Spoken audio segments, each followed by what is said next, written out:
You know the creator MrBeast for his outlandish challenges, his shocking philanthropy, and his multi-million-dollar productions. You know the scale, the stunts, the giveaways, but you might not know the strategic, data-driven system behind the world's most successful YouTube channel.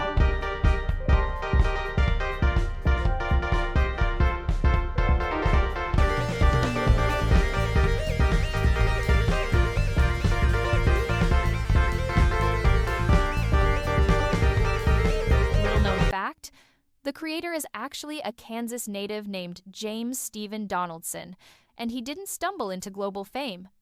Long before the private jets and the Feastables brand, Jimmy was a relentless teenager who spent over 20,000 hours methodically deconstructing the mechanics of the platform from his childhood bedroom, convinced that virality was a repeatable science. He was pathologically obsessed with a singular objective: maximizing the initial viewer interaction. Oh, and before you dive in, this is just for you. Take a moment, go ahead and hit that like and subscribe button now. And since you're here, let me know which channel you want me to cover next in the comments below. Drop their name, and you might just see them soon. Welcome to TubeLabs. This is where we dissect the reality of content creation. We ignore the drama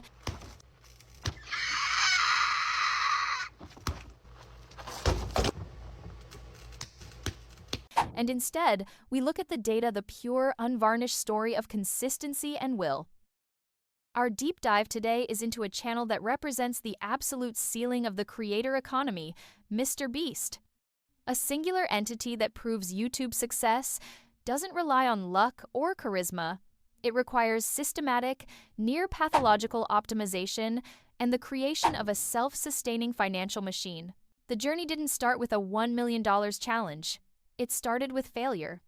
From 2012 to 2017, Jimmy Donaldson made everything from gaming content to commentary under the handle MrBeast 6000. These were the data points of what didn't work. His break came when he realized that YouTube wasn't rewarding quantity, it was rewarding viewer obsession. He didn't just ask, "What does the algorithm want?" He asked, "What will make a person click and then not click away?" His first viral success, counting to 100,000 views in a nearly 40-hour video, was a deliberate experiment in viewer endurance and unconventional curiosity. The hypothesis: if the premise is absurd enough, viewers must stick around. This confirmed his thesis. The formula for massive growth was simple, but brutally expensive. Maximum resource input for nonlinear growth. The core engine of the MrBeast empire is not creativity. It is a continuous, zero-profit funding loop. While other creators might save up to buy a house or a sports car, Donaldson funnels virtually 100% of his gross revenue back into the next video. This single strategy is the blueprint for his scale. As his manager, Reed Ducksher, famously noted, "A lot of people work really hard to get the Ferrari. Jimmy works really hard so we can give the Ferrari away and then later own the car dealership." This is the power of the cycle. Revenue from ads and sponsor funds, a $2.5 million video. The $2.5 million video yielded 500 million views. The 500 million views generate higher ad revenue and bigger sponsorship deals.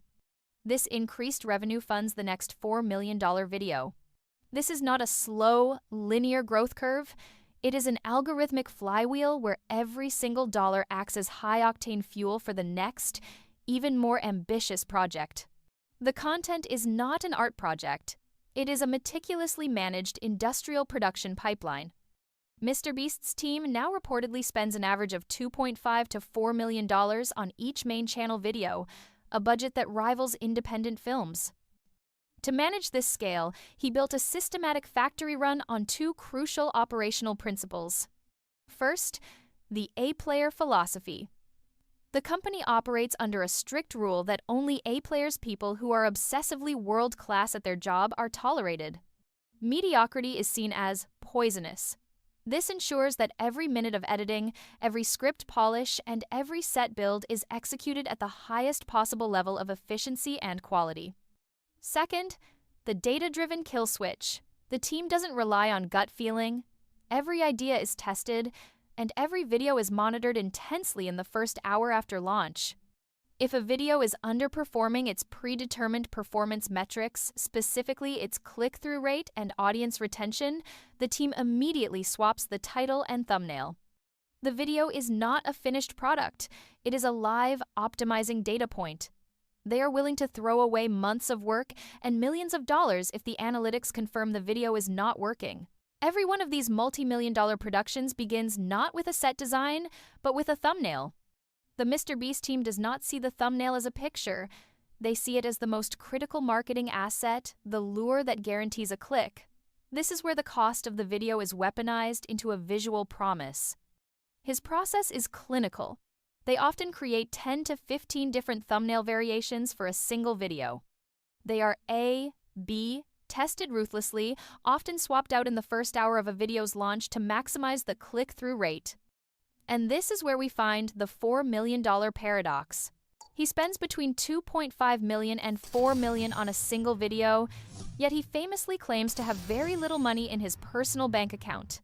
This is the ultimate lure. It suggests an unlikely investment that the world's most successful creator is personally broke because he's obsessed with giving the audience an unbelievable spectacle. The thumbnail acts as the visual receipt for this paradoxical commitment. A massive physical object, an extreme, unlikely human reaction, and a simple, high-contrast text overlay that summarizes the absurd, expensive premise. The lure works because the viewer believes the massive cost must mean massive entertainment. The company uses its financial commitment not just to make better videos, but to market the idea of the video itself. The various MrBeast businesses, Feastables, the snack brand, MrBeast Burger, the virtual restaurant chain, and the merchandise operation are often misunderstood as pure profit centers. In the TubeLabs view, these are not just revenue streams. They are content funding streams. Feastables and MrBeast Burger leverage his global audience to generate revenue outside of YouTube's system. This revenue is then redirected back to the main channel to cover the escalating costs of his video stunts. This model makes the business side subservient to the content side. The entire ecosystem is designed to solve a single problem. How do we make the next video bigger than the last one? The answer is the ancillary income from his business ventures. The constant push for higher budgets is directly tied to the brutal metric of viewer dwell time. MrBeast's analysis reveals that 21 million people, a massive audience, click off his video in the first 60 seconds of a typical launch. This shocking number drives the hyper-focus on the irresistible hook. Every video is structured to front-load the most compelling action and pay off the title, thumbnail promise immediately. The goal is to maximize the average view duration, which the algorithm rewards with exponential reach. The true genius of the MrBeast formula is its ability to turn failure into a formula. Every video that underperforms provides the data to refine the next thumbnail, the next title, and the next hook. It's a closed-loop system of constant, merciless optimization. Consistency in the sheer scale of reinvestment, paired with a systematic, data-driven obsession with the first 60 seconds of a video, allowed MrBeast to build a self-sustaining, viral engine that generates more views, more revenue, and more data with every cycle. He didn't just win YouTube, he built the machine that prints virality. MrBeast is proof that YouTube dominance requires more than a great idea. It requires treating content creation like a global, hyper-optimized media corporation. And for all the creators we analyze, our goal is to not just deconstruct their success, but to learn from them. In the future, TubeLabs hopes to sit down with creators like Donaldson to turn the data on its head and get the answers directly from the source. The question is, what would you ask the man who built an empire on the sheer scale of philanthropy and ambition? This was TubeLabs. Thank you for watching.